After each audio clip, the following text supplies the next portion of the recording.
Jolin and her friends gathered at Balete Drive, giddy with the thrill of playing hide-and-seek in one of Manila's most infamous areas.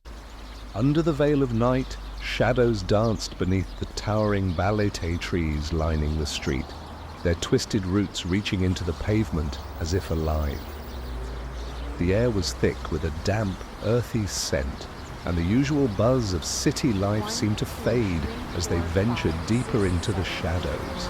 Jolin reached 100, then opened her eyes, expecting to see her friends hiding nearby, but something felt wrong. The sky had shifted to an unnatural shade of dark, inky and endless, swallowing the faint moonlight. Balete Drive seemed to stretch unnaturally, the twisted trees casting shadows that moved as though alive. The street was deathly silent, not a trace of her friends in sight. A cold wind stirred, carrying a faint whisper that brushed against her ear. Jolin. Jolin. She spun around, but only the empty, darkened street stared back. It was Jolin's turn to seek. She heard a giggle from behind the wrought-iron gate of a dark, towering mansion. The mansion had always given her chills, a skeletal relic from a forgotten era. She pushed open the gate and slipped inside, convinced she'd catch at least one friend hiding there. As she moved through the grand entryway, her friend's laughter echoed, faint but clear, leading her deeper into the house. The sound pulled her in, beckoning her through the dimly lit hallways, past dusty, broken furniture and cracked mirrors.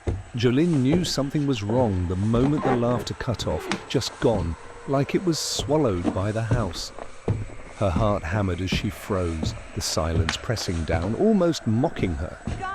She spun around, calling out, "Guys, are you here? Hello?" But only her voice echoed back, swallowed by the shadows. A chill crept over her, prickling her skin. As she tried to retrace her steps, a sinking feeling clawed at her. Each hallway seemed to stretch, twisting and shifting as though the house itself were alive and playing tricks on her. Panic spiked as she sprinted down a narrow corridor, hoping to escape, but somehow she ended up back at the grand staircase, exactly where she'd started. She was trapped. At the base of the stairs, her eyes fell on a dark stain leading up the steps. Every instinct screamed to turn back, but she found herself following it, each step creaking underfoot, her pulse thundering in her ears. She reached the top, and there, a door, slightly ajar. Her hand trembled as she pushed it open, barely daring to breathe.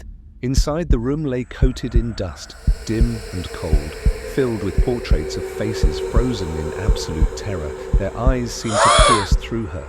She stifled a scream as she recognized the last portrait, a reflection of herself, wearing her clothes, her hair, but her eyes were hollow, lifeless.